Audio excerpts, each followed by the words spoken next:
Hey, my name is PolishLynx and welcome to Sakura MMO 2 second episode. We are going to Linton. So yeah, we actually arrived in Linton already. To get there, we had to walk through the forest on foot, stepping over loose branches and twigs. Travel would be easier if we could use one of the handy hub crystals that exist in Asaph, but I haven't found any of these crystals in the real Asaph. Damn it. To get between towns and cities, you need to use your legs. That or carts and horses. It'd be easier if we could go to the Adventurers Guild in Hawthorne, which is closer to Mount Citadel, but after the events that occurred in Hawthorne last month, I doubt the villagers would be very welcoming.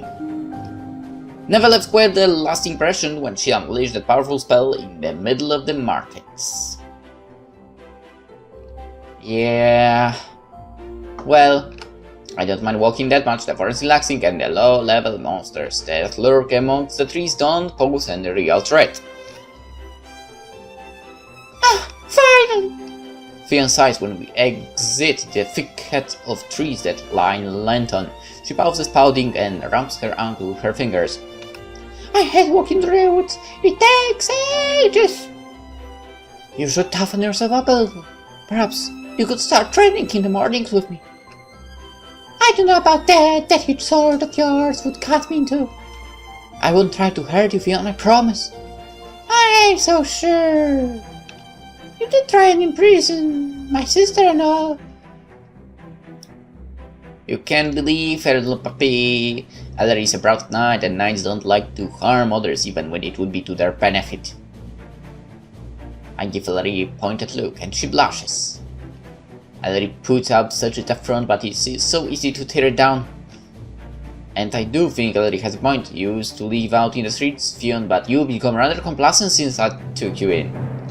A life of leadership must have turned you soft. Well, maybe I have gotten a little rusty, but taking on all these quests should toughen me up.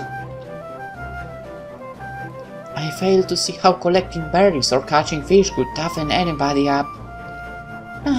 I hope they don't want us to fish today. It's so boring. You think everything's boring? Fionn sticks her tongue out in a vague side. Well, we won't know. What quests are waiting for us until we go into the guild, shall we? There's exactly what I was going to say. You might make a good second in command someday, Ellery. But I thought I was supposed to be your second in command. Of course you're not. You're my precious mate and my right-hand woman. Then what about me? You're the family dog. I ain't a dog! Oh, but you are. You even bark on command. I ain't barking! Stop telling me! Only if you stop yapping, you really are proving my point. I patted up Fionn's messy blonde head and laugh, which earns me a skull. I can't really take Fionn's skull seriously, but she's mighty cute. She is, that's true. The four of us are walking through the cobblestone streets of Linton. After a leisurely stroll, we arrive outside the Adventurers Guild. I'm just about to step inside when... I can't see I'm wasting my time with you. You're nothing but silka. I'll tell about later how uncooperative you've been, and then we'll see what happens to you and your guild. Good day. A tall gentleman storms off the guild in all his rage. He's dressed in the garb of a butler, and his hands are encased in white gloves. His clothes look very flashy. I'm sure they cost a lot of money. Does he serve no family? If he does, his friend doesn't seem very polite. And here! He must have seen me looking because she shoots me a nasty glare. What are you looking at? Never take a step forward, obviously ready to berate him, but I rest a restraining hand on her shoulder. I don't want her getting the fight outside the guild. If possible, I'd like to avoid a scene like the one that happened at the Hawthorne market. I was doing anything, my good sir. I apologize. As you should. The man snorts. At least some people around here still have respect for Death's family. Oh, Death's the family? I've heard about that garbage. And with that haughty mark, he saw his own. Never watched his retreating back, her fingers balled into fists. Why didn't you let me deal with him, my lady? You shouldn't apologize to a brute like that. I know, but sometimes a little logic can go a long way. But you're the great Dark Queen? I clap a hand over Neve's mouth. The street is pretty deserted, but you can never tell who might be listening. Neve, please. I appreciate the man, but I wouldn't want to cause a scene. I know I could defeat him in a click of my fingers. He's like an ant to me. Educating an insect like that is beneath me, easier to let him carry on. I draw my hand away from Neve's mouth when I'm convinced she's returned to her senses. My mate's eyes evidently disappointed. Does he love bloodshed that much? But she begrudgingly accepts my words. Well, I suppose you know best. Indeed, I do appreciate how loyal you are, Neve, but if you cause me any problems, I won't hesitate to discipline you. Which probably she would like. Now let us go inside. Perhaps we'll learn why the gentleman was so angry. Ah, that was freaking loud! God damn it! Oil that doors! The four of us push open the heavy wooden door and enter the Adventurers Guild. A bell chimes, letting the guildmaster know of our arrival. And as for the guildmaster herself, well... Whoa!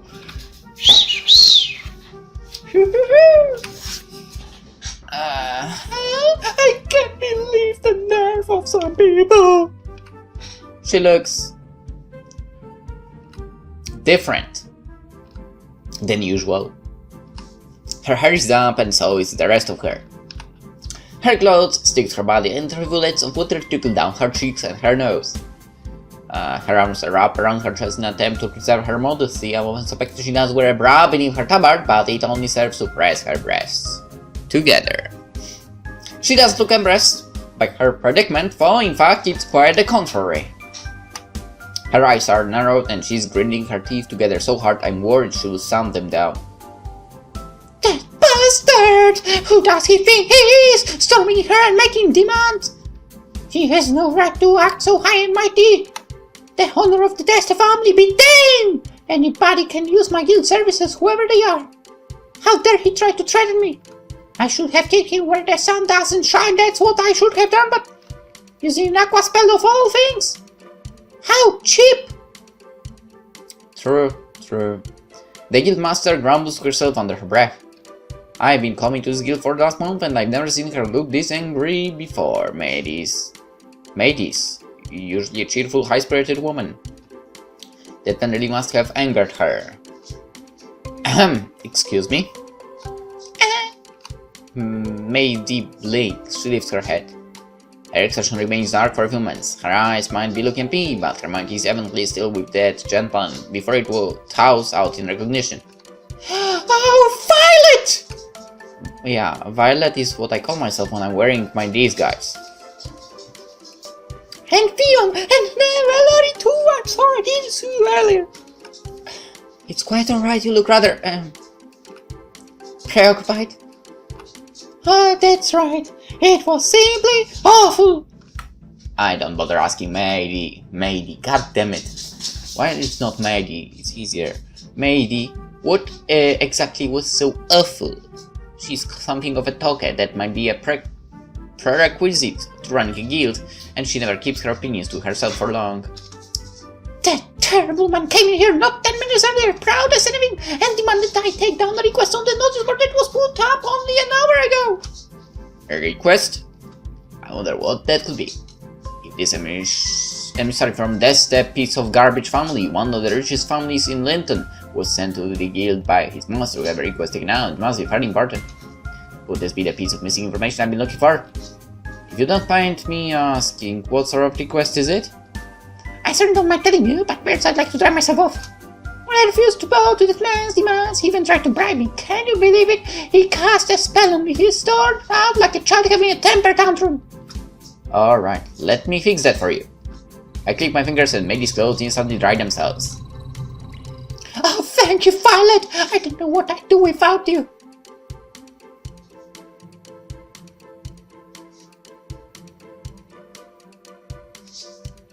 Alright. Do you have a tail? You're a gifted mage. Not really. Yes, you are. You're one of the most talented mages there is. Stop it. You're flattering me. So, Mady, about this request, just what is it? And who submitted it? Well, that's the thing. The request was actually made early this morning by the maid of the Chastain family. Chastain, I played Asaph a lot when I still lived in Japan, and I remember this name. The Destes and the Chastains were the two noble families that ruled over the city of Linton. They were forever at loggerheads, both of them desperate to claim the city for their own. How about we take both of those families down? Right? That's right. Yeah, my dog agrees, we should take both families down. There were a few quests where you had to choose which noble house to sign with, the Chastains or the Destes. I always pick the Chastains myself.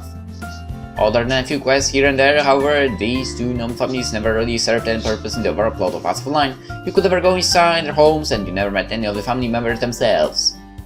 Will I finally be able to meet some of the most influential people in Linton? This could prove to be very useful indeed. The headmaid was rather concerned, you see, the young daughter of the Chastain family Aislinn is so be wed to be young son of the Des family Sierran. A wedding? That's right, everyone knows about it. You mean that I could steal for wrongs? Never heard of it. The wedding's supposed to take place next week, but the dreadful cats recently struck the Chastain home.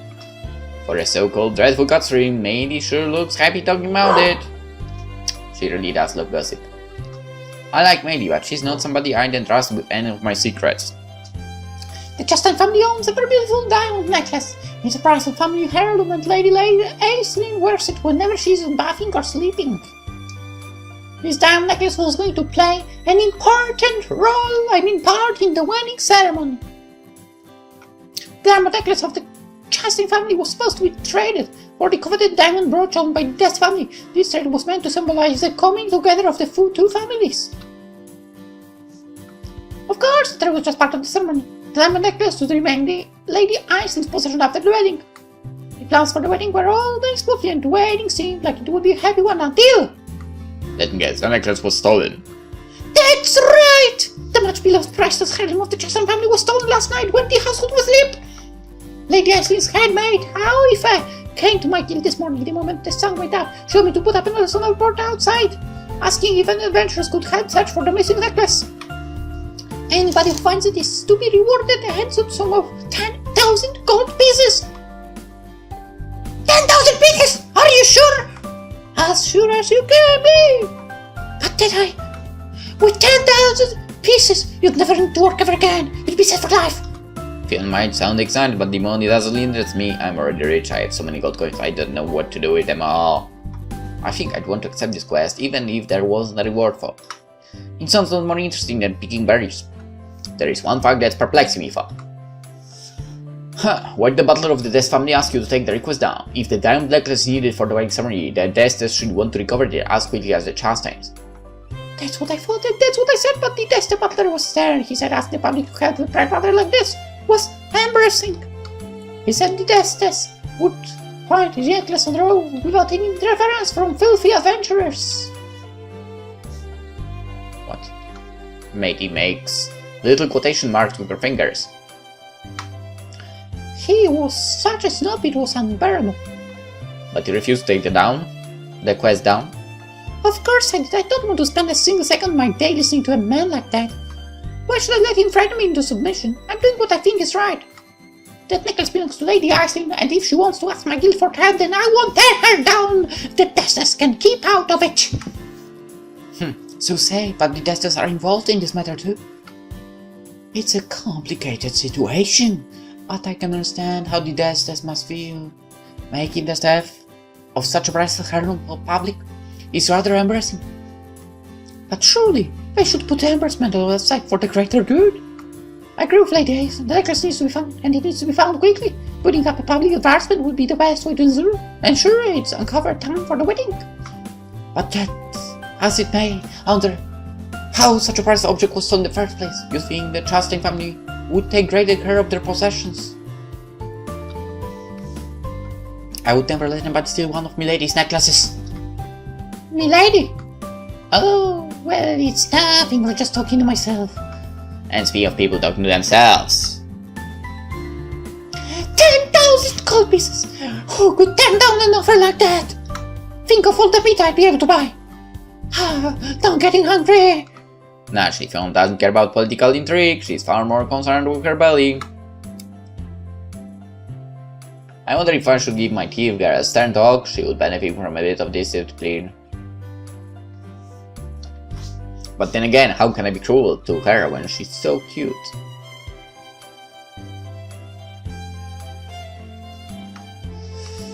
Scold Fiona for not paying attention, poke fun at Fiona for being a simpleton.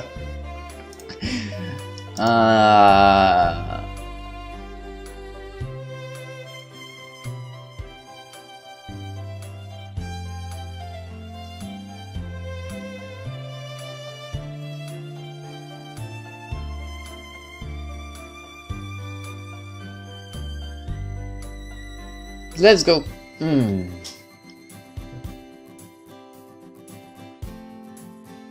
Number 2.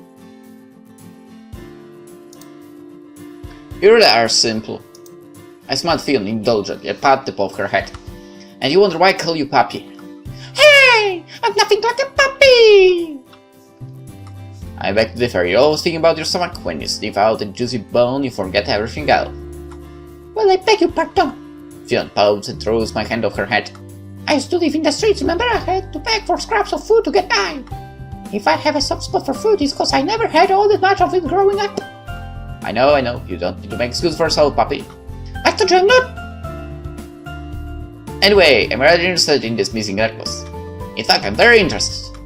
I thought you'd say that. You know me too well. But that's just a closer. Maybe no matter how good she is at snipping out secrets, doesn't know me at all. Then my party will accept this quest. I trust there are no objections. I always trust your leadership abilities, Miss.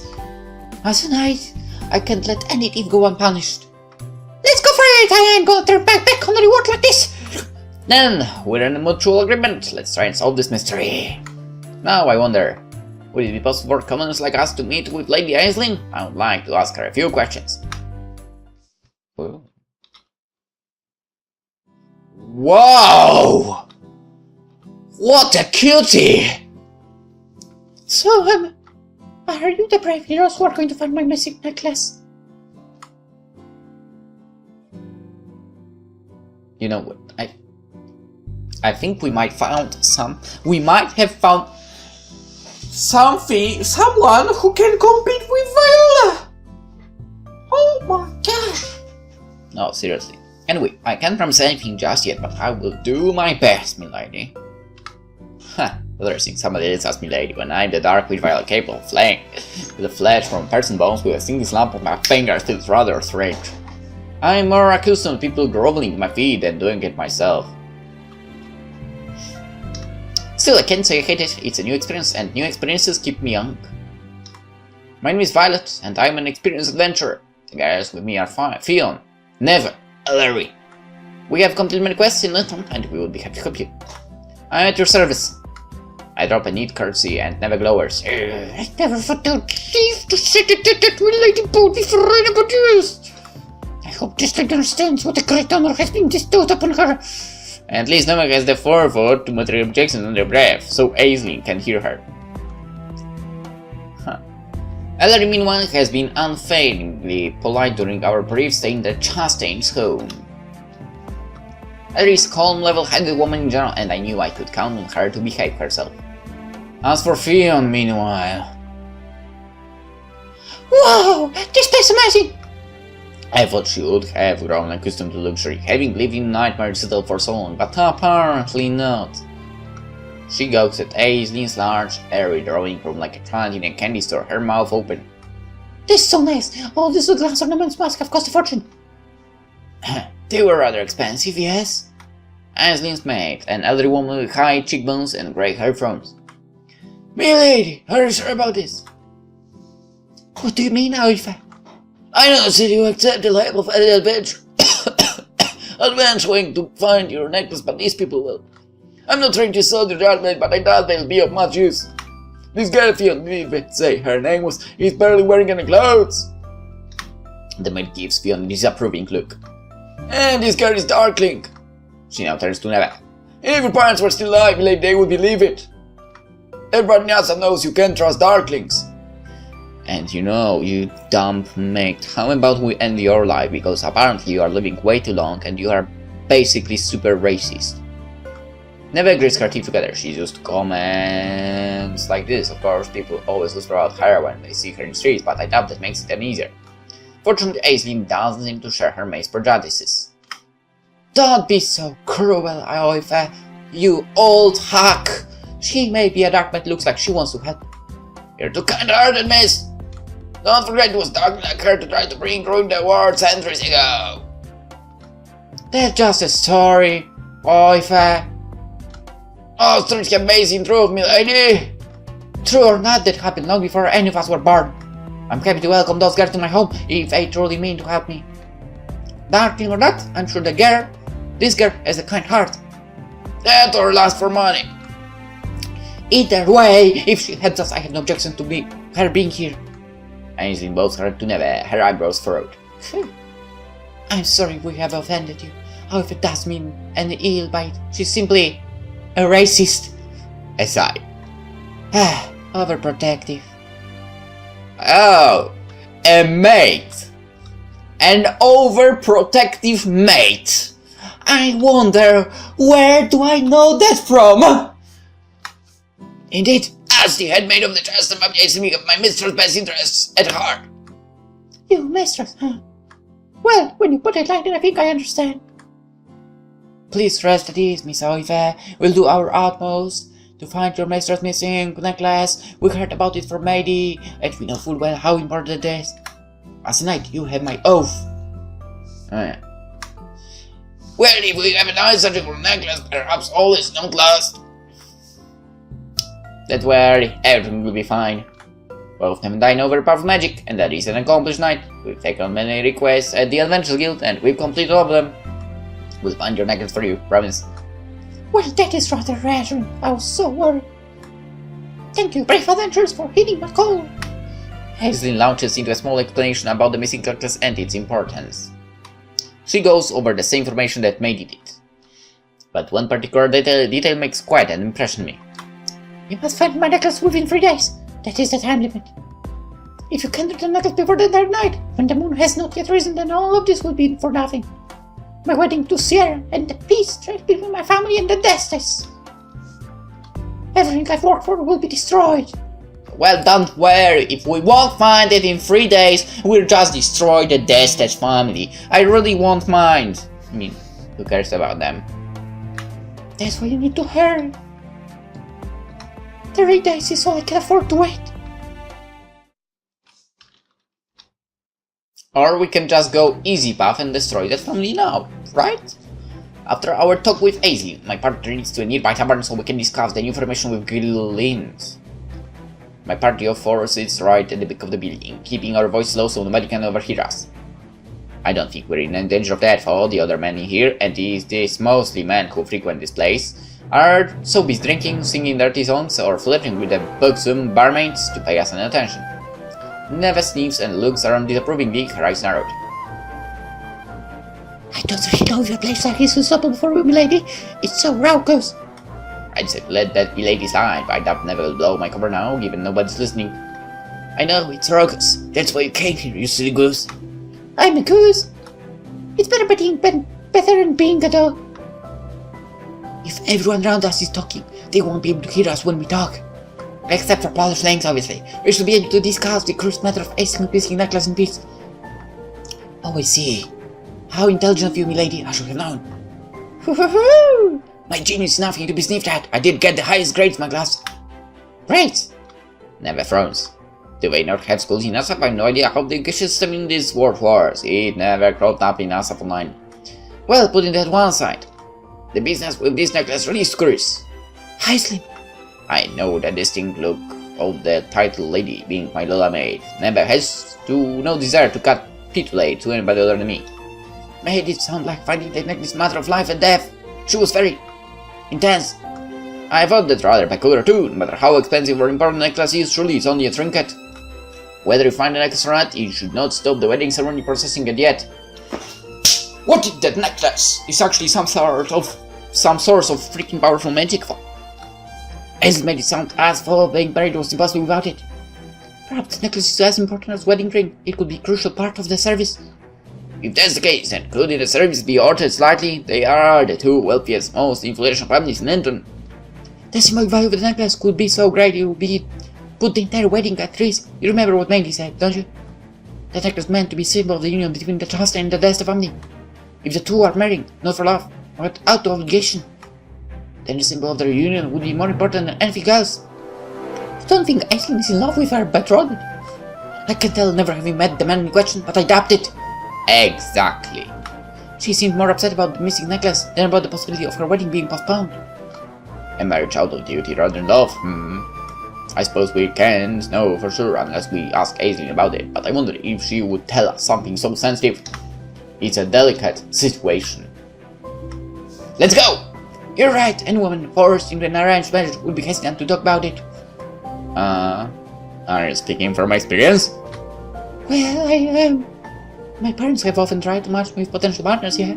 They are concerned that I'm getting old, but I still haven't found a husband. Maybe you should look for a wife. They say they just want me to look happy, but I find it rather tiresome. Yeah, I know that. I suppose I should appreciate their thoughtfulness, and I know they're only doing it because they care about me, but... It's annoying, isn't it? I don't want to get married to somebody I don't like, who I barely know, simply to appease them. True. I'd rather marry somebody I love. True. Love, huh? These are some very interesting words coming from Mary's mouth. Her blushing face is totally adorable, and it is like to because it's such a direct contrast with her usual personality. I wonder what I should say. Tease Ellery. Agree with Ellery. Why would I tease her about that? I mean, she's speaking the truth, right? Come on, that's the truth. I mean, I agree with her. Why would you want to marry someone to please your parents? That's fucking ridiculous. It really is ridiculous, no matter how you look at it. I agree with Valerie, obviously. I think you might be right about that. I think you are right about that. Let me rearrange into the correct wording here. You're actually agreeing with me? That's right. If I ever got married, I would prefer to do so because I truly care for the other person. Being burdened by your parents to find a partner, any partner, must be a pain. I know because I've got similar problems with my own parents myself.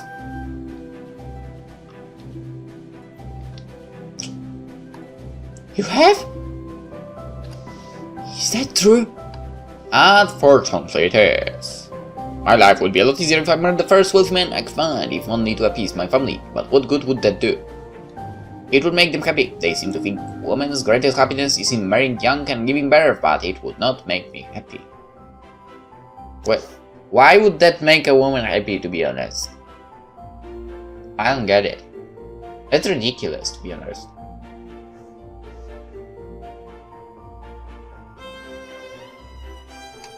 I don't want to end up sad, miserable housewife, with no ambitions beyond cooking and cleaning and caring for my babies. True that. It sounds painfully dull. It's worse than dull, it's just not right! Never slumps her fist against the table, top, soundly animated. I don't know anything about your parents, Milady. I must confess, I did not even know you had parents. But if they are trying to pressure you to marry against your will, then I can never forgive them. Don't they see that you're the great, all-powerful Dark Witch? Great! Louder! Louder, Neve! You've already accomplished much more than what any other human in Asaph could. What right do they have to tell you? Your achievements are meaningless. Didn't they ever stop to consider feelings? They think they are considering my feelings. They think getting married would, in some way, complete me. But unfortunately for them, I'm not interested here. Well, good. No man in Asaph would be worthy of you anyway. You're far more powerful than all the knights and lords I've ever met. Why, thank you, Neve. Appreciate it? I appreciate it too. It's nice to know I'm not alone. Parents can be such a pain, can they? They always want us conform to their expectation of happiness, regardless of what we want. Well, I suppose they don't do it out of malice. And what about you, Neve? I glanced at my mate, who still looks rather worked up about our previous conversation. Have you ever dreamed about your wedding day? Yeah, I bet she did. And we know with who that wedding day was supposed to be for her. Oh, no, not me, milady. I could never afford to think about such ephemeral things when I was young. I used to live in the slums. My family was so poor we didn't have a single penny to rub together. I didn't have any time to think about love. I had to think about survival instead. Well, I can see I've started luck in that regard at least. But what about now? As your days of hardship and suffering are over, it might be possible for you to find lover. Lover? Well, I don't rightly know if that would be a good idea, milady. I'm only a darkling, and darklings aren't very popular in Asaph. Most humans keep their distance. They think we're bad news, and maybe we're. Bastards! They don't know what they are talking about. How dare they? I don't know. It seems unlikely that anybody would ever want to marry me, and I'm not that interested in most people. I strongly disagree with that statement, that anybody would ever want to marry you. That's ridiculous.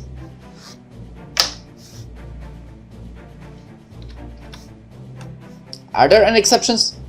There is one exception, but... never stopped me from beating her ashes. What a cute gesture, for it isn't particularly subtle. Subtlety has ever been one of Neve's strong points. I don't know if our relationship would ever truly work. I'm nothing but a maid after all. It would be presumptuous of me to even dream that she would return my feelings. I'm content being the servant. I could never be her equal. We're far too different. Never looks at the sad. I wonder if I should say something. Comfort or ignore. Yeah.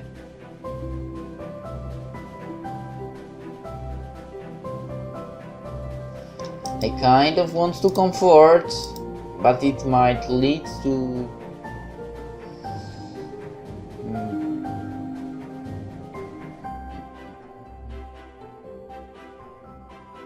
Alright, let's go, whatever. Well, you never know, that Mr. Villar's mind just return feelings someday. Do you really think so? Do I have a chance? If you keep pulling adorable face like that, maybe. Adorable? Never press her fingers against her burning cheeks. I don't know if I am. I mean, I'm only a darkling. I have horns and a tail. I would say that's plenty good features. And I know I must look strange to most humans, but if you feel that way, I'm glad you have such peculiar tastes, milady! That fills me with a little bit of confidence. And that cute girlish giggle coupled with her cheeks really is too much. It's so adorable I want to reach out across the table and give her a hug. But I don't think this is the right time for shows of affection. Anyway, back to the subject at hand. I think there must be more to Aislinn's predicament than we see. If she attached such importance to the necklace, it might be more than a family heirloom. It's a symbol. I already said that. I know you did, but I wouldn't worry myself over a mere symbol. I wonder. I cast my mind back to the day when I first met Fionn. She was kneeling on the ground on her hands and knees, crying. She told us she lost her mother's ring, which she intended to sell at the market so she could feed her for starving family. It was all a crook of lies. Fionn's mother died a long time ago, and her only surviving relative is a quick-thinking thief called Holly, but I didn't know that at the time. Duped, I searched for the ring with Fionn. And while I searched, Fionn stole my very valuable necromancer's ruby necklace from my pocket. That necklace, though it looks like another piece of highly expensive jewelry, has a fearsome secret. It's enchanted, as the name suggests, by a powerful piece of magic which lets its wielder raise the dead. In Asaph, old and expensive jewels are often used as containers for powerful spells. Enchanted rings, brooches, bracelets, and necklaces are all rather common. Could it be? I wonder if the necklace Viola has some kind of spell on it. And what makes you say that, baby? Nothing, I was just thinking out loud, but one thing did strike me as rather peculiar. What? Aislinn stressed we only had 3 days to find the necklace, but... judging from what may be said, her wedding is next week. Why did she set 3 days as the absolute limit? It seems rather arbitrary. It could have something to do with the ceremony. Maybe there are things that need to be arranged beforehand. Maybe. Well, it might not be important, it just stuck in my mind at all. What do you think, Fionn? I turned to look at the little deep girl, who's been unusually quiet for the last half an hour. the moment they see her, however. Of course. Of course! I understand why. While the three of us were having a boring adult conversation, Fionn must have gotten bored, and in her boredom, she flagged down a passing waiter.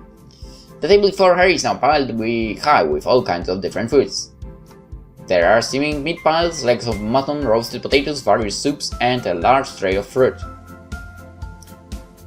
Fionn grips a knife and fork in her hands and faces down the food with a resolve fit for a warrior.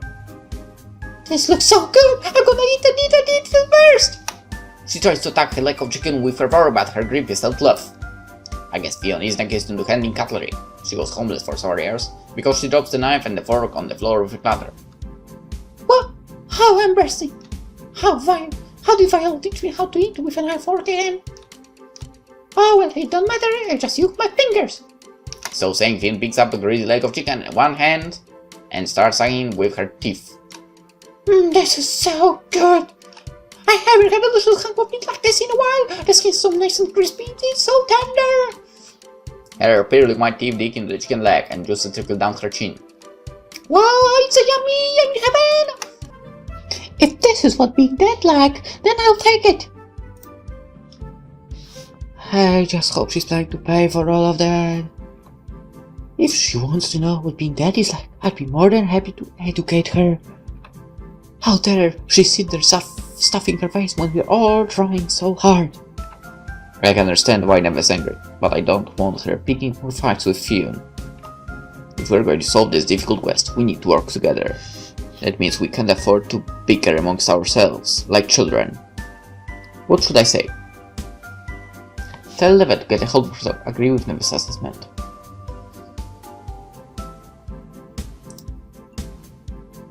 Alright, as much as I would like to agree, I feel like that might be the wrong choice. I mean, no matter how you look at it. No offense, Fionn, but she wouldn't be much help, right?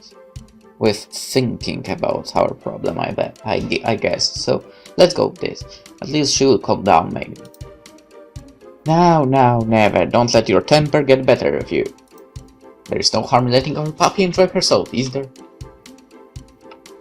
But she's eating her waving chicken while we're trying to have serious discussion. She needs to be taught a lesson. I don't deny that, but I prefer to teach her a lesson in private. I wouldn't want you to blow a hole in the wall of this fine establishment with your magic or harm any of the patrons. I know how you get when you've lost your temper. Well, I Neve coughs into her palm. Her cheeks stink with pink. I suppose you have a point. Exhale softly. At least that's one crisis averted. And I think it's time to end the episode. Hope you enjoyed. We'll continue tomorrow. Bye bye.